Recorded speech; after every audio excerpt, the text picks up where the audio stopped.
Interphase.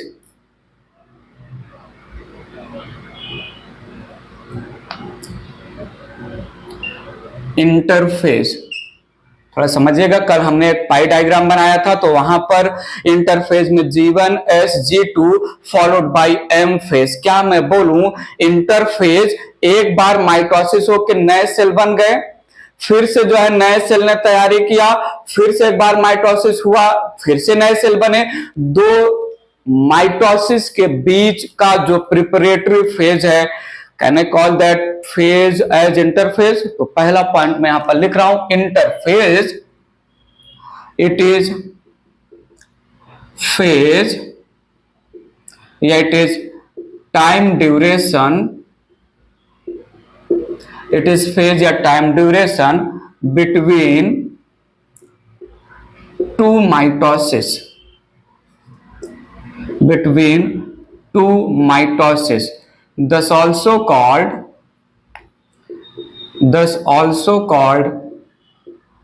intermitotic phase, intermitotic phase या intermitosis phase।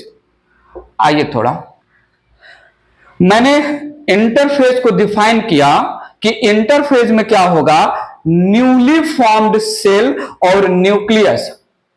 Interphase में newly formed cell and the nucleus of newly formed cell will prepare itself to become fit for next cell division. Mention करते हैं, justify करूंगा मैं, ठीक है। सो मैंने क्या बोला यहां पर, इन interphase newly formed cells, in interphase newly formed cells and newly formed cell बोले, cells नहीं, and its nucleus prepares itself या themselves to become fit for next cell division,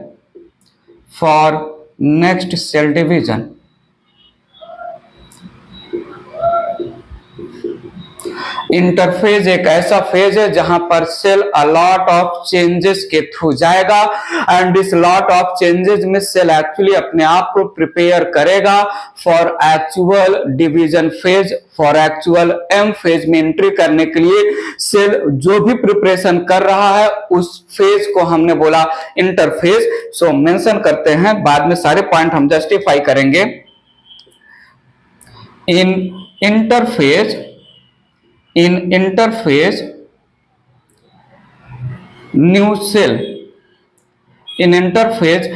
cell goes for series of changes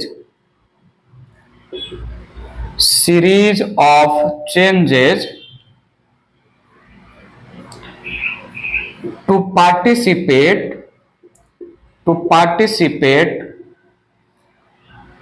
in cell division। सारे point mention करेंगे। Interphase का introduction और definition में फिलहाल आपको बता रहा हूं, इंटरफेज में इंटेंस मेटाबॉलिक प्रोसेसेस होंगे। इंटरफेज एक ऐसा फेज है जहां पर सेल इंटेंस जो है vigorous high metabolic phase stage में रहेगा, ग्रोथ भी भर भर के होगा। थोड़ा समझिएगा। In interphase, cell shows intense metabolism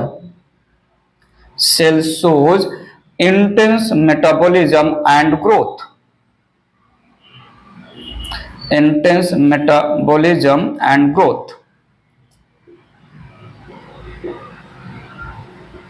So also called growth phase.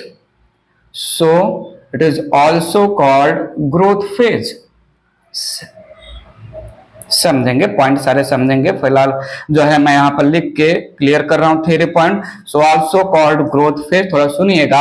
All the metabolic process, cell के अंदर इंटरफेज में क्या क्या क्या क्या हो रहा है under the microscope it is not visible. All the preparation during interphase जो सेल कर रहा है माइक्रोस्कोप में नहीं दिखेगा। सो साइंटिस्ट ने इसको एक कंफ्यूजिंग टर्म दिया, जो है इंटरफेज को साइंटिस्ट ने रेस्टिंग फेज भी नाम दिया। दो सेल रेस्ट नहीं कर रहा है, वो प्रिपरेशन कर रहा है to enter in the division phase to form new cell के लिए सेल प्री एग्जिस्टिंग सेल जो प्रिपेयर कर रहा है। But under the microscope preparation undergoing in new cell can not be seen, इसलिए हमने इसको एक मिसनोमर टर्म दिया, एक कंफ्यूजन टर्म दिया, interphase also called resting phase. ये इरेज करके जो है पॉइंट मेंशन करता हूं मैं। थोड़ा आइएगा, मैंने क्या बोला यहां पर, all the preparation,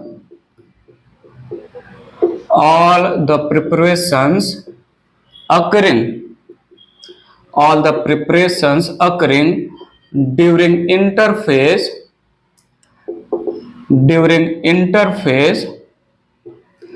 inside new cell,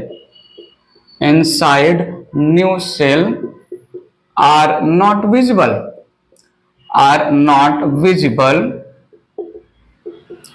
under microscope.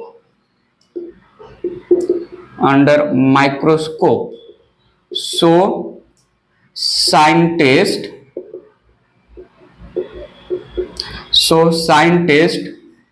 called this phase as resting phase, दो सेल इज नॉट रेस्टिंग। याद रखिएगा, रेस्टिंग फेज में सेल रेस्ट कर रहा है, ऐसा सब्जेक्टिव आंसर मत दे दीजिएगा। Why interphase called resting phase? Because in interphase cell is resting. No, this is wrong. Cell में बहुत सारे इंटेंस मेटाबॉलिक प्रोसेसेस हो रहे हैं, सेल का साइज ग्रो हो रहा है। Under the microscope what preparation the cell is performing can not be seen, that's why it is called resting phase.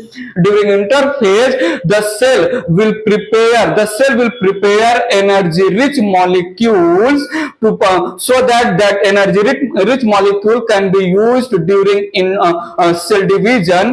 इसलिए हम इसको energy phase, energy rich phase भी नाम देते हैं, पॉइंट मेंशन करते हैं, तो समझिएगा। During interphase cell synthesizes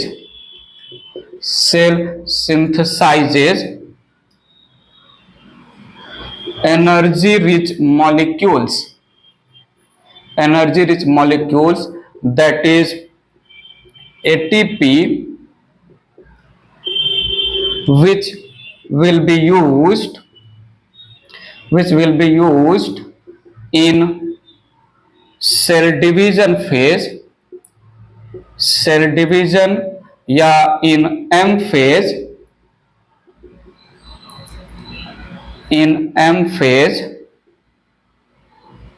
even जो है सेम फेज में भी एनर्जी बहुत सारे प्रोसेस के लिए यूज होता है।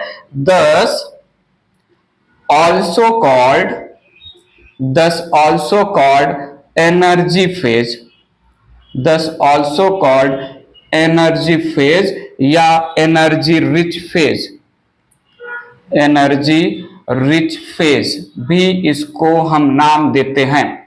इंटरफेज को हमने इंटरमाइटोटिक फेज नाम दिया, हमने रेस्टिंग फेज नाम दिया, हमने इसको जो है एनर्जी रिच फेज दिया। इंटरफेज में cell prepares itself for the cell division, इसलिए हम इसको प्रिपरेटरी फेज भी नाम रख सकते हैं, पॉइंट यहां पर मेंशन कर देते हैं।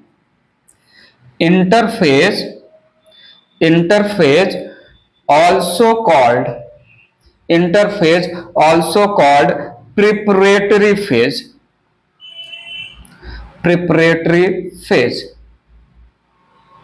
as cell prepares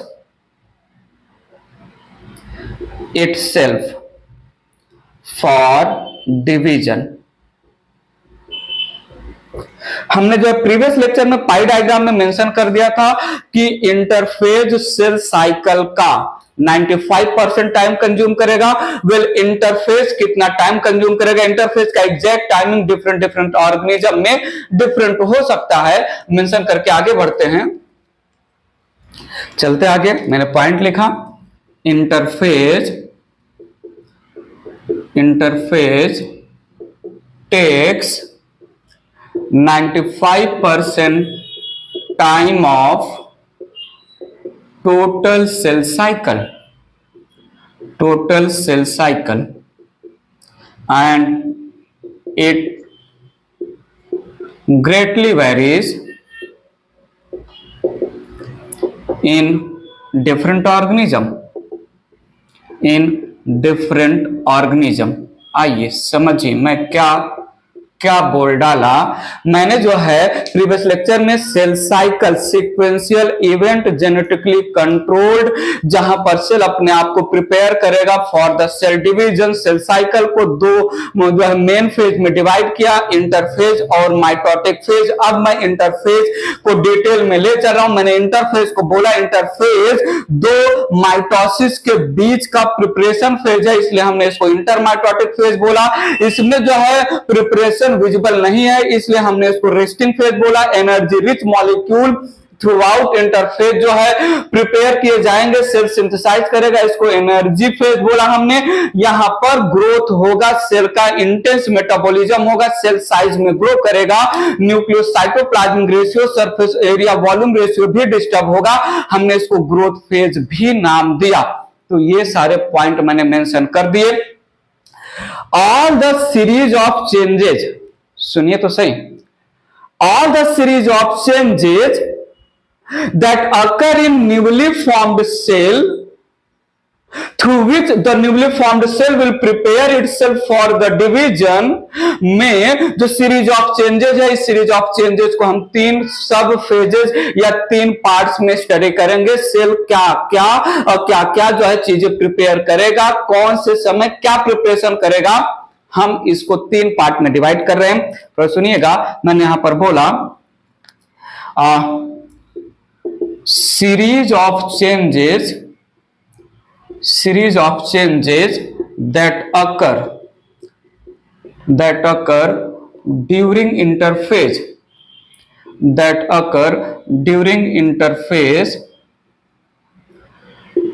can be studied in three parts divided into three phases। आपको तो पता है वो तीन पार्ट क्या है। पहला है जो है G1 फेज, दूसरा है S फेज और तीसरा है जो है G2 phase. G1, S and G2 phase, all the changes, all the preparation, तीन फेज में हम स्टडी करने वाले हैं। कुछ चीजें बनाई जाएंगी G1 में, वो यहीं पर बनेंगी, कुछ चीजें S फेज में बनेंगी और कुछ चीजें जो है G2 फेज में बनेंगी। Interphase, throughout interphase growth continues होता है। इंटरफेज में डीएनए रेप्लिकेशन एक स्पेसिफिक टाइम एक स्पेसिफिक फेज में होता है, that is S phase. Cell का ग्रोथ G1 में भी होगा, S में भी होगा, G2 में भी होगा, लेकिन जीनोम का रेप्लिकेशन, क्रोमोसोम का रेप्लिकेशन, डीएनए का replication for the equal distribution of genetic material into daughter cell का रेप्लिकेशन केवल और केवल S फेज में होगा। सो एक पॉइंट मेंशन कर लेते हैं। तो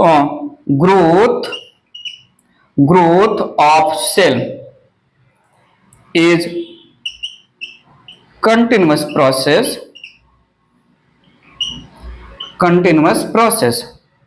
that occurs throughout interphase, whereas replication of DNA